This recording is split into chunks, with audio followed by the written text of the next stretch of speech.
after I got together with Sophia.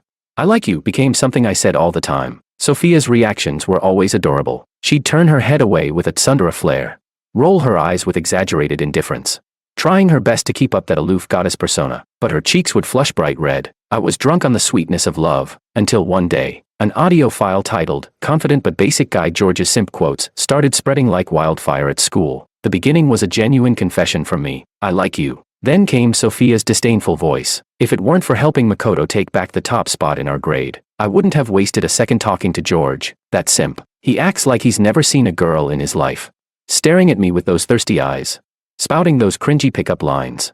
It's so greasy it makes me sick. So, I guess flushed cheeks don't always mean a racing heart. I guess saying you like someone can just be an act. I didn't dwell on it. I transferred schools almost immediately. Vanished from Sophia's world without a sound. Until a year later, Sophia, crying as she searched for me everywhere, accidentally found a video on her little sister Willow's phone. A video of me confessing my feelings to Willow. Chapter 1. That night, I reclaimed my spot at the top of the grade rankings. And that same night, someone dropped an audio file titled, "Confident but Basic Guy George's Simp Quotes," into the class group chat. Seeing my name in the title made my stomach sink. Nervously, I tapped on the file. At the start was my heartfelt confession. I like you. And then, Sophia's annoyed rant followed. If it weren't for helping Makoto get back to being number one, I wouldn't even bother talking to George, that simp. He acts like he's never seen a girl before, always ogling me with those lusty eyes and throwing out those cheesy pickup lines. It's just gross. My fists clenched instinctively. I could feel my nails digging into my palm, sharp pain shooting up, but I only tightened my grip, as if pain on the outside could numb the ache inside my chest. In the class group chat, everyone was going wild. George really is a simp. I remember him buying Sophia gifts, and she'd just toss them the second he turned away. Someone else replied, LMAO. Simps always end up with nothing. Another chimed in, that's BS. I remember it was Sophia who made the first move. Argue all you want, but I'm right. Someone backed them up. Exactly. From the start, Sophia only got with George to distract him so his grades would drop. That way, Makoto's ranking would rise. Another added, man. I always wondered why Sophia, who grew up with Makoto, suddenly got with George, the new transfer student. Turns out it was the classic honey trap. Ha ha ha. More voices joined in. Honestly, George hadn't even transferred in yet and Ito-senpai was always ranked first. The moment George showed up, Ito got dethroned. I'd be pissed too if I were him. And another said, serves him right. Honestly, Sophia wanted something and he'd bend over backward to get it. Ran miles to buy her food. Poured out all his feelings. That kind of simp was bound to get played. Everyone was having the time of their lives gossiping, totally forgetting I was still in the group chat. Or maybe, whether I was there or not never even mattered. Makoto and I were two different kinds of people. He was the class president, the model student, quiet, brilliant, by the book, while I was cheerful, outgoing, easy to get along with. At least, I thought I had a good relationship with my classmates. But today, I finally realized, it was all just my own wishful thinking. Silently, I left the class group chat. Chapter 2. I felt that no matter what, I still needed to confirm it with her directly. So I called Sophia. I wanted to ask her in person, was it really like what the recording said? That she was only with me because of Makoto, and being with me made her sick to her stomach. The phone rang for a long time before it was finally answered. There was a noisy, lively background on the other end. Sophia's soft and sweet voice hit directly in my ear. She said, George. I paused for a second and asked, aren't you supposed to be resting at home? Before Sophia could reply, I heard a familiar male voice in the background. He laughed and said, Sophia, come on, it's your turn. I heard it loud and clear. That was unmistakably Makoto's voice. Sophia quickly said to me, George, something's come up here. Let's talk tomorrow. Okay, I'll hang up for now. Before I could say anything in return, she had already hung up in a rush. The busy signal beeped sharply in my ear. I held onto my phone. A bitter feeling welling up in my chest, one that I couldn't quite put into words. Chapter 3. My mind was a complete mess. Just then, a WeChat notification popped up on my phone. I tapped to open it. It was a video from Makoto. In a dimly lit private room, the lights were hazy and suggestive. Makoto and Sophia were playing a game where they passed a beer bottle cap mouth to mouth. On top of the little cap, there was a tiny dice, teetering on the edge. Sophia's cheeks were flushed pink, and with her cherry lips holding onto the cap, she gazed at Makoto with shimmering eyes, like a sweet, obedient kitten. Makoto smirked and said, whose brilliant idea was this game anyway? Mouth-to-mouth bottle cap passing, and the dice can't fall off. People around them thought he was backing out, and began teasing him loudly, asking if he was scared, or just couldn't handle the game. Sophia looked visibly disappointed at their words. The sparkle in her eyes dimmed. Then, out of nowhere, Makoto leaned in and took the cap straight from Sophia's mouth. He turned his head and spat it out. Then kissed her deeply on the lips. A handsome man and a beautiful woman, locked in a passionate kiss. The scene looked like a romantic painting. Everyone watching froze for a couple of seconds, then erupted into deafening cheers and screams. When the kiss ended, Makoto glanced at the bottle cap now lying on the ground and gave a lazy chuckle. The dice fell, he said. Then he casually raised both hands. I surrender. The video ended there. Makoto followed up with a few more WeChat messages. He said, George, congrats on being first in the year again, but oops, my bad. Heard you ask Sophia out for Japanese food after school, and she turned you down. Wanna guess why? Ha ha ha. Because I asked her out. After all, since I lost to you in grades, I had to win somewhere else, right? Borrowing your girlfriend for one night, hope you're not mad. I looked at his provocative texts, and suddenly, I laughed. How nice. All the things I'd been confused about, they finally made sense now. Chapter 4. After school today, I did invite Sophia to get Japanese food. At the time, I was still riding the high of scoring first place in the exams. I was walking with a spring in my step, probably a little too full of myself. I said, that restaurant's been open for half a year, and it's always packed. I've been wanting to take you there forever. Sophia rolled her eyes at me, clearly uninterested, even a little irritated. She said, it's just first place. Is it really something to get that excited about? I chuckled smugly and replied, of course it is. Our school is the top among the 4 famous high schools. I got first in the entire grade twice in a row here. Isn't that impressive? Isn't that something to be proud of? The gloom on Sophia's face only deepened. I read the room, and finally noticed that she didn't seem happy at all. She hadn't done well in this exam, sure, but she never really cared about grades. And her parents had never pressured her to excel academically, so it shouldn't have been the reason she looked so upset. Then what was it? Could it be that I did too well, and it made her feel bad by comparison? With that thought in mind, I confidently took Sophia's hand and said sincerely, grades don't mean everything. Everyone has their own strengths. In my heart, Sophia is just Sophia, whether you do well in school or not. I like you all the same, and I promise, no matter what you want to do in the future, I'll always be your biggest support. Sophia yanked her hand away and snapped viciously. George, aren't you tired of these cheesy pickup lines? You're the biggest simp I've ever seen in my life. I froze, staring at her, a little stunned. There was a dull ache in my chest, mixed with confusion. What did I say wrong this time that made her blow up like this? Is expressing love to someone you like really just being a pathetic simp? My parents are deeply in love. They always told me, son, don't hide your love. Say it out loud. Don't be stingy with your affection. Was everything they taught me all wrong? Sophia looked at my stunned face and a flash of regret passed through her eyes. Her tone softened. She bit her lip and said, I'm sorry, George. I've just been in a bad mood lately. I want to go home and rest. Let's go for Japanese another day. Okay.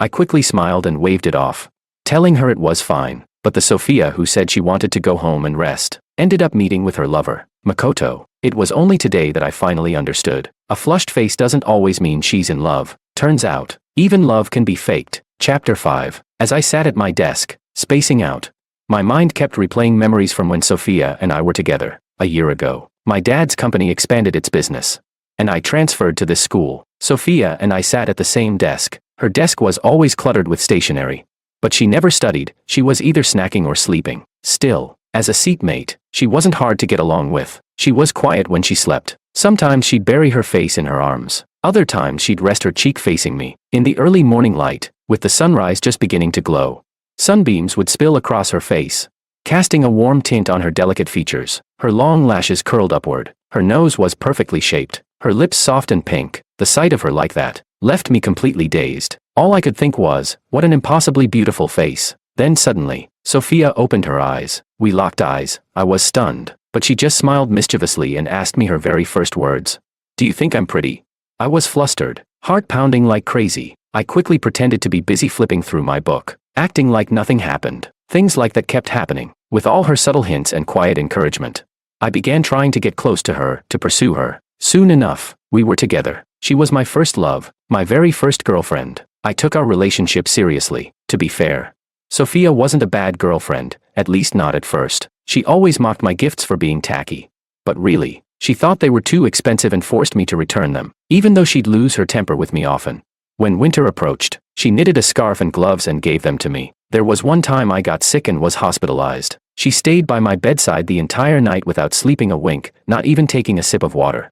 All these memories now feel like shards of glass digging into my heart, and they finally made me give up. I composed myself, and knocked on my dad's study door. Even though I tried my best to act normal, my dad still picked up on something being off. He asked, "George, what's wrong? You seem a little down. Did something happen?" I sighed and said, "Dad, I don't want to stay at this school anymore. The pressure is just too much. I want to transfer." Without even thinking, my dad agreed. He patted me on the shoulder and said gently, "All right, you can go wherever you want. Just do your best with your studies. Don't push yourself too hard. Even if the sky falls, your dad's here to hold it up for you. Got that?" Hearing his words, my nose stung. I almost couldn't hold back my emotions. Chapter 6. My mom heard about my plan to transfer schools but didn't ask why. Right before bed, she just pulled the curtains shut and dimmed the desk lamp a little. Before leaving, she said softly, "Mom will support your decision unconditionally." I thought I wouldn't be able to sleep, but surprisingly, I did. I fell asleep as soon as I closed my eyes. The next day, my dad went to school to handle my transfer paperwork. I had originally planned to go with him, but he stopped me and handed me a card. He said, "I'll take care of it. Use this chance to relax, have some fun, buy what you want, don't worry about saving money for your old man." But honestly, I didn't have anything I really wanted to buy. I casually picked up a few game discs and cartridges and spent the whole afternoon gaming at home. Then stopped by a bookstore. My favorite author had released a new book, and the store just happened to have the last copy. I reached out to grab it. Just then, a voice of surprise came from behind me. "Awesome, Makoto, there's still one left here." Without hesitation, I picked up the book. Turning around, I saw Sophia and Makoto. The two of them stood together, handsome guy, beautiful girl, like a picture-perfect couple. Sophia froze slightly when she saw me. She asked, "George, why weren't you in class?" I didn't answer. I walked right past them, heading to the register, but Makoto stepped forward and blocked me. "George, give me the book. I'll pay 10 times the price. How about that? I've gone through every bookstore today looking for this. They're all sold out. This is the last one." I refused flatly. Expressionless, I said, "Sorry, I'm not short on money." Makoto's face went pale all of a sudden, and he gave a slightly awkward smile. Sophia frowned and said to me, "It's Makoto's birthday today. Can't you be a bit more generous and let him have it? They'll restock soon. Just wait a few days." I shot back. "Then why can't Makoto wait a few days? I picked up this book first. First come, first served. What's the problem?" Sophia scoffed in disdain. "Oh please, George, are you jealous or something?" She spoke with a mocking tone. "Be honest. Do you even like this author? You just saw Makoto wanted it and decided to mess with him, right?" Makoto curled his lips and smiled smugly at me. I stared directly at Sophia and said, "So that's how you see me? Maybe I look too serious." Sophia's eyes flickered, and she muttered with a slight pout, "Well, isn't it true? You're a grown man. Do you really have to be this petty? Just wait for the restock." I couldn't be bothered to argue. I shoved past them and paid for the book. Suddenly, I turned around to look at them and asked calmly, "You really want it?" Makoto hesitated, but still nodded. So I sneered, casually tore the book apart, stuffed it in the bag, and threw it over. Then I looked Sophia in the eyes and said, word by word, "I don't want it anymore. I don't want her anymore. Sophia, from now on, no more news, no more traces, just the quiet mountains and willowy spring grass." Chapter 7. I didn't want to run into Sophia and Makoto ever again, so I transferred to South City High in the neighboring town. South City was a top school, just as good as No. 1 High. I adapted quickly, and I caught up with the teacher's pace in no time. This time, I buried myself in studying, no socializing, until the day the monthly test rankings were posted. I accidentally got first place. My classmates crowded around the list, chattering away. "Whoa, am I blind?" Willows dropped to second place. "You're not blind, I saw it too." "No way. Who's this George who's ranked number 1? Never seen him before." A girl replied. "He's in our class. Rich, good looking, but kinda hard to get along with. Pretty withdrawn." Someone else added. "Seems like he just transferred here, from No. 1 High." Another person said. "Oh, from number 1. Never mind then." That one asked, "What's that supposed to mean? What's so great about number 1? Don't act like we're not good enough." Another classmate said. "Looks like Willow's finally met her match. Can't wait to see the drama. Hee hee." While everyone was chatting away, my heart sank halfway down. So even South City had a top-ranked genius. Makoto had already left me with a psychological scar. To avoid unnecessary trouble, I knocked on the homeroom teacher's office door during lunch break. There was a girl in the office too, strikingly pretty, slim, with refined features and a quiet demeanor. I couldn't help but glance at her a few more times. She probably noticed me looking. As I stared, one glance after another, she slowly lowered her already lowered head. The teacher asked me what I needed, and I remembered why I came. I said, "MS-chan, I'd like to take a look at Willow's exam papers." The girl lifted her head and glanced at me. MS-chan looked at her first, then turned back to me and joked, Why do you want to see her paper? Got a crush on her?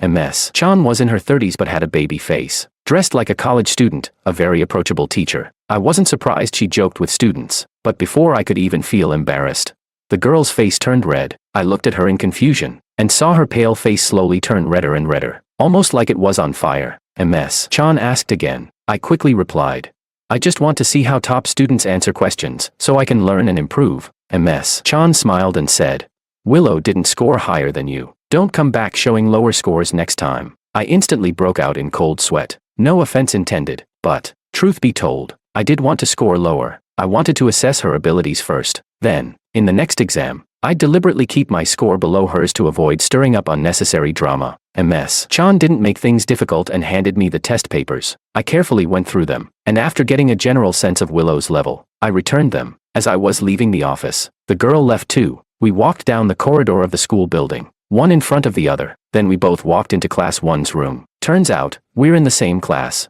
Chapter 8. That little episode didn't really catch much of my attention. I went right back into machine mode, shutting out the world and focusing only on studying. Soon after, we had 2 more exams. I dropped from the top rank to second place, each time scoring exactly 10 points lower than Willow. Everyone's attention turned back to Willow. People were all saying how impressive she was, easily beating a former top student from No. 1 High. Secretly, I was thrilled. Nice one. Me. Score control, mission success. On my way back to the classroom, my steps were noticeably lighter, but then, at a quiet corner, someone suddenly stopped me. It was the girl I had seen in the office before. Her bright eyes were practically blazing with fire. She looked angry and gorgeous. She asked, George, what exactly is your deal?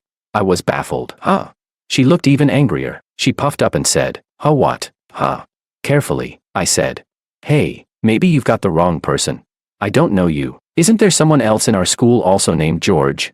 The moment the words left my mouth, it was like I poked a hornet's nest. Her eyes turned red, and her voice was full of disbelief and hurt. She said, You don't know me. You seriously don't know me? What's wrong with that?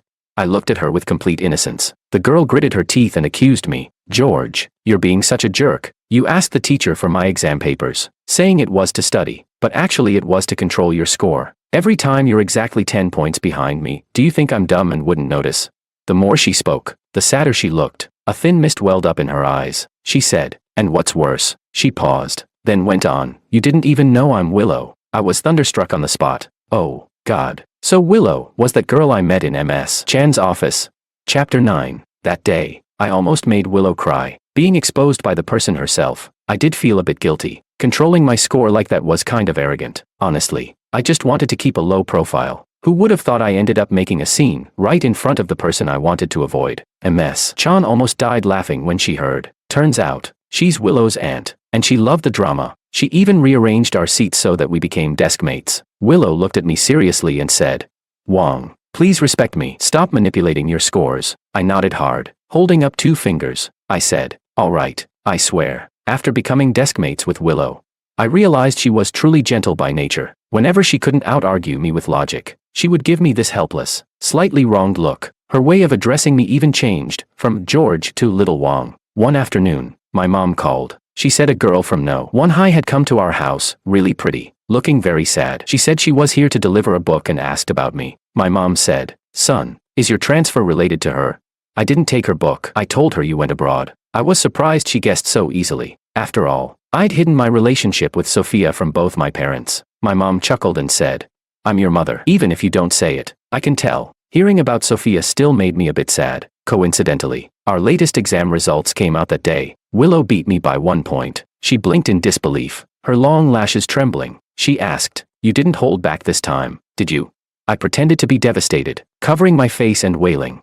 You beat me by 1 point and still want to humiliate me. My heart hurts. It was just an act, but somehow, it really did sting a little. I actually started to feel down. Seeing me so gloomy, Willow panicked. She apologized in a flurry. I'm sorry, George. I didn't mean it like that. Forgive me, please. If you forgive me, I'll do anything you ask. I instantly sprang back to life. I leaned close to her and asked with a grin. Anything? Her cheeks turned pink. She gave a shy little nod. I got excited, rubbing my hands together, racking my brain, but came up with nothing. My deskmate David, who I'd gotten pretty close with lately, rolled his eyes and suddenly had an idea. He said, Hey, AI girlfriends are super trendy right now, right? Have Willow pretend to be your girlfriend until the college entrance exams. He looked at me eagerly and asked, "What do you think?" I stared at Willow and asked, "What do you think?" Willow's eyes widened. Then her face turned bright red. She lowered her voice and said, "No need to pretend." I saw her eyes sparkling, her bright gaze reflecting my dumbfounded expression. Chapter 10. The moment my heart started racing, I chickened out. I fled in panic. That's when I finally realized, I'm a total, hopeless perv. Whenever I see Willow's beautiful face, my brain crashes, and I lose all ability to think. You might think that's normal, but it's not. It's dangerous. So, I started avoiding Willow. I even asked David to switch seats with me. When Willow came to ask me questions, I replied solemnly, "You're not allowed to talk to me." She nodded obediently and said, "All right." But soon after, she came back with more problems. She said, "Little Wong, can you help me with this question?" I replied, "No talking." She pouted and said sadly, "Sorry, I forgot again." And so the cycle repeated. Chapter 11. Sophia got a call from her sister Willow late at night. Willow very seriously asked her how to make the guy she liked fall for her too. They were biological sisters. When they were 10, their parents divorced. Willow took their mother's last name and went with her. Sophia stayed with their father. Even after all these years, their sisterly bond remained. Sophia was a little surprised and asked, "Sis, are you in love?" Willow shyly admitted it. She said, "I like him a lot, but I don't know how to make him like me back." Sophia felt dazed. A voice from her memory echoed. That boy had said, "Sophia, you're so cute. Sophia, I really like you." He had always told her he liked her, openly, sincerely, without reservation. A teenage boy's feelings are intense. She couldn't help but be moved by him, like orange soda, bubbling up in her heart, rippling, turning into a sweet and sour secret. She almost forgot that she'd been with George because of Makoto, but Makoto had noticed earlier than she did. He had jokingly asked, "Sophia, don't tell me you've actually fallen for George." Her hidden feelings, fragile, unspoken, were suddenly exposed. Pride made her deny it. She started carrying a voice recorder in her pocket, secretly recording every moment she spent with George. She cut up every one of his heartfelt confessions, turned them into a simp quote compilation, then pretended to be disgusted, saying George was too cringy. Back then, she was pathetic and cowardly, trying to hide her racing heart by humiliating him. She sent the quote compilation to Makoto, as if to prove that she really didn't like George. But what she didn't expect was, Makoto secretly sent that file out behind her back. That night at KTV, while playing the bottle cap passing game, she looked into Makoto's eyes, but in her mind, she saw George's eyes instead, bright, sincere, passionate, unforgettable. Her heart skipped a beat, but the next second, Makoto lifted her chin and kissed her deeply. After the kiss, Sophia was completely shaken. She actually felt like she had cheated. She thought she was going crazy. How could kissing Makoto feel like cheating? They were childhood sweethearts. Weren't they supposed to be perfect for each other? The last time Sophia saw George was at the bookstore. They argued over a book. Sophia asked him to give it to Makoto. At the time, it seemed simple to her. It was just a book, right? George was rich. Once it was restocked, he could buy as many copies as he wanted. But later she realized she was wrong, and she would never get the chance to make it right, because George suddenly disappeared, before she could even realize how she truly felt about him. He vanished from her world without warning, and it wasn't until then that she found out that simp quote compilation had been leaked by Makoto. Furious, she went to confront him. Makoto tilted his head and replied coldly, "Sophia, you recorded those yourself?" Sophia's face went pale. That's right, she recorded them herself. If she did, why be afraid he'd hear them? She tried to convince herself. So what if he disappeared? It didn't matter. It was all fake anyway. But over time, Sophia found herself thinking about George more and more. By the 99th time that cheerful, confident smile popped into her head, she finally admitted it. She liked George too. She went almost crazy trying to find out where he'd gone, pestering the homeroom teacher, but the teacher didn't know either. All she could find was the address of George's family villa. She went there holding the book she had carefully prepared. George's mother answered the door. She wore a polite smile, but her eyes were distant. She didn't take the book and told her George had gone abroad. Did he really go abroad? With tears in her eyes, Sophia walked away from the Wong house, her heart heavy. It started drizzling softly. The shops on the street were blasting deafening music. Later, I finally learned how to love, but sadly, you were long gone. Vanished into the crowd. Gardenia's white petals land on my blue pleated skirt. I love you, you said softly. I lowered my head and smelled a faint fragrance. Sophia's heart broke. She stumbled and suddenly fell to the ground, crying her heart out on a street corner, surrounded by strangers. Big sis, are you listening? Willow's voice suddenly pulled her out of the memory. Sophia replied, "What?"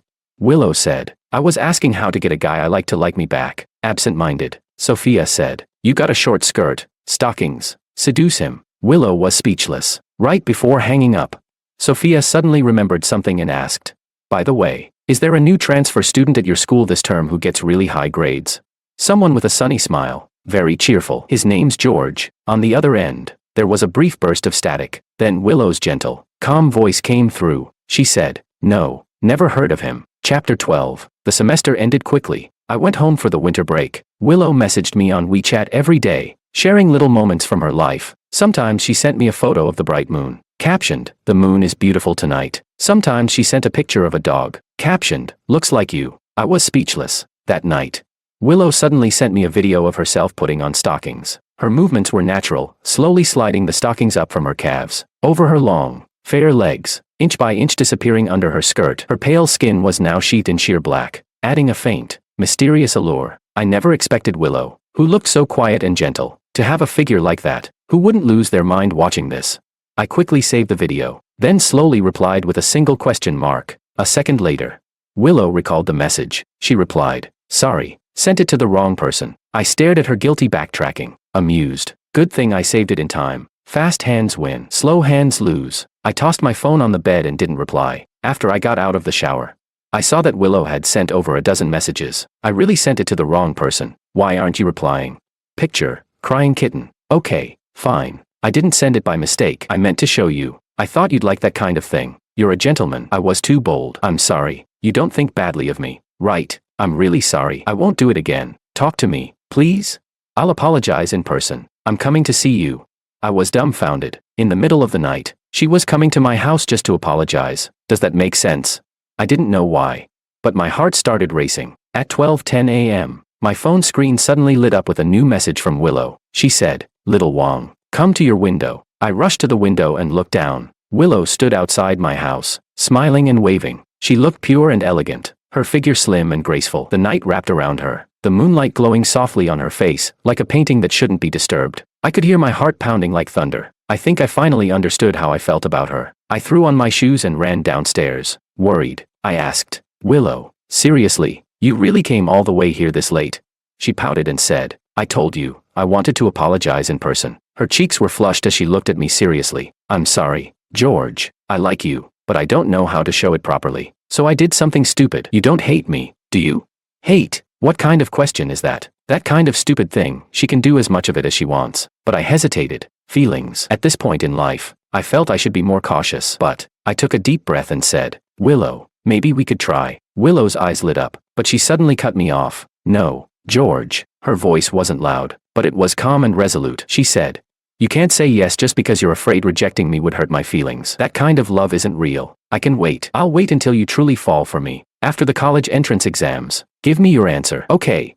Chapter 13. In the second semester of our senior year, we all buckled down. Our minds were fully set on studying. Even David, usually laid back, was tense as if heading into battle. Time flew by. As the college entrance exams approached, the school gave us time off. I didn't touch a single book, just stayed home, zoning out, resting for a day. That night, I got a WeChat message from Willow. Just a short sentence. "Good luck. I believe in you." When I walked into the exam room, I was full of confidence, and everything went smoothly. After finishing the final subject on day 3, students surged toward the school gate like a roaring river. Parents had been waiting outside for a long time. Everyone was hugging, screaming, crying, laughing. All those sounds woven together, they were both an ending and a beginning, marking the close of high school, and the opening of a brand new chapter in life. After the exams, I began to seriously think about the promise I had made with Willow. She didn't rush me. She only asked me on WeChat which school I was applying to. I replied, Capital University. On the day of our class dinner, I caught a terrible cold and didn't go. I lay weakly on the couch, staring at my phone in a daze. My dad came over and checked the thermometer. He nodded and said, "Not bad. The fever's gone." Suddenly, I sat up and looked at him, scratching my head. I said, "Dad, there's something I want to ask you. So, there's this girl I like." My dad's lips curved into a smile, his eyes full of warmth. Feeling a bit embarrassed, I rubbed my nose and said, "She likes me too. I just don't know if we should be together." My dad patted me on the back. He said, "George, don't overthink it. I know you kids always talk about simps and all that, but I think it's too simplistic to label someone who cares for another person and gives genuinely as a simp. Tell me, am I good to your mom? And isn't your mom good to me too? What I want to tell you is, the ones who deserve blame are those who trample on others' sincerity. not the ones who offer it. There's nothing wrong with treating someone well, what matters is whether that person is worth it. So, if both sides are sincere, why shouldn't you be together? Son, don't leave yourself with regrets. Suddenly, everything became clear to me. I stood up and said, thanks, Dad. Then I booked the soonest high-speed train and rushed to find Willow. Last time, she came to see me. This time, it was my turn. When I got to Willow's building, I remembered she was at the class dinner. I didn't want to message her. I wanted to surprise her. So I sat on the steps and waited. It didn't take long before Willow appeared in my sight. I jumped to my feet, like a missile. I dashed forward and wrapped her in a hug. Looking at her, I confessed with complete seriousness, Willow, I like you. Let's be together. She smelled faintly of lavender. Her cheeks flushed red, and when she looked up at me, she seemed a little dazed. She asked, am I dreaming? She pinched her cheek hard, her eyes slowly clearing, a bright light exploding in her gaze. She cried out, George? I said, it's me. She asked in a trembling voice, what did you just say? I looked at her and said, word by word. Before I transferred to South City, I had a failed relationship. My feelings were trampled like they were worthless, so I became a coward. I was afraid. I didn't dare express how I felt, but the truth is, I've liked you for a long time. Let's be together. Willow. Willow stood on tiptoe and kissed me suddenly. Startled, I pushed her away. I've got a cold. I don't want you to catch it. She shook her head and said, it's okay. We'll be sick together. Chapter 14. Willow's mom was away on a business trip. Only her sister was home, no adults. She sneakily brought me into her room, the moment the door closed. I pressed Willow against the wall and kissed her, then slowly moved downward, kissing along her neck. Willow let out a soft moan, her breathing quick and sexy. She rested her hands on my shoulders, letting me do whatever I wanted. Her gaze was dreamy, her lips glistening like rippling water. Just as our kiss deepened, someone started banging on the door. We instantly sprang apart. Through the door, Willow said, what is it? Sis, I'm going to sleep. A woman's voice laughed mockingly from outside. Open up, or I'm calling Mom. I sneaked into the wardrobe, feeling guilty and nervous. Willow opened the door. The voice said, what are you doing in there? Willow, wow, why are you wearing a camisole and stockings at home? Don't tell me, did you? Willow cut her off. It's not what you think. The voice chuckled softly. All right, fine. Guess it's just me overthinking. The hallway went quiet. Thinking she'd left, I crawled out of the wardrobe. My nose was already blocked from the cold, and now, crammed in the closet, I was dizzy and almost out of air. Then suddenly, I heard a trembling voice behind me. George? I turned to the sound. Sophia stood at the doorway, fists clenched, eyes red, staring at me. Chapter 15. I didn't expect to ever see Sophia again, and I definitely didn't expect that Sophia and Willow were biological sisters. They were nothing alike, neither in looks nor in personality. Complete opposites. With a hoarse voice, Sophia apologized to me. I'm sorry, George. I was immature back then, and I did things that hurt you. I looked at her with an expressionless face. Sophia clutched my sleeve and slowly sank to her knees. Her voice trembled. George, I've missed you so much. After you transferred, I kept searching for you. I nearly went crazy trying to find you, but you completely disappeared, like you were gone from the world. George, I love you. That audio clip was sent by Makoto, not me. I didn't know anything about it. I never meant to hurt you. I've completely cut ties with Makoto now. Could you give me another chance? I pried her hand off, my tone calm and indifferent. Could you stop being so cringe? All this talk about love, how you went crazy trying to find me, seriously, isn't that embarrassing? Didn't you say those cheesy love confessions were gross and fake? You've got some nerve. And now you say Makoto leaked the audio. Would he even have it if you hadn't recorded it? Now you want to play innocent. You're pathetic. Sophia, don't bother apologizing. It's a waste of time. I'll never forgive you. Sophia looked at me in despair. Then suddenly, she pointed at Willow in anger. And you think she's any better than me? She knew I was looking for you. I even asked if she'd seen a transfer student named George, and she said no. She straight up said no. If I'm despicable, then what about her? Isn't she just as bad? She's nothing but a two-faced pretentious coquette. Smack! I slapped Sophia across the face. She froze in place, stunned, eyes wide with tears, but she didn't say a word. I didn't look at her again. I turned and took Willow's hand, walking straight out the door without a backward glance. Sophia stared at us, hand in hand, close, leaving together. Then she just let herself fall backward, collapsing onto the cold, hard floor. The bright lights above stung her eyes. She covered her eyes with the back of her hand. Tears rolled silently from the corners of her eyes. It felt like she had completely, irreversibly, lost George. Chapter 16. Not long after, a video of college freshmen from Capital University confessing their love to each other went viral online. A cheerful boy looked at the camera and said sincerely, I like you. A beautiful girl blushed, speaking with a mix of seriousness and childlike pride. I like you 100 times more than you like me, more than yesterday, and less than tomorrow.